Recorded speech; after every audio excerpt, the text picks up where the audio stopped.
چشمم سلام. السلام ای مادری شیرین زبانم، السلام السلام ای نوری دیده گوهری چشمم سلام.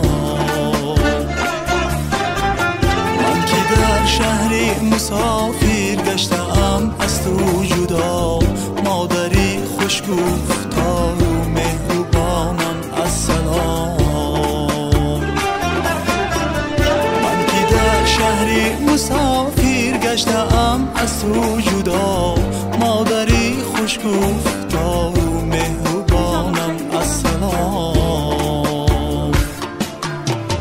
از پدر مادر گرانتر نیست در دنیا کسی، حقی فرزندیست ارزم را بجا آرم بسی. از پدر مادر گرانتر نیست در دنیا کسی، حقی فرزندیست ارزم را بجا آرم بسی. یک دعای مادرم آبرویم کرده است و چند، باش دایم بگزندونه بخت و سر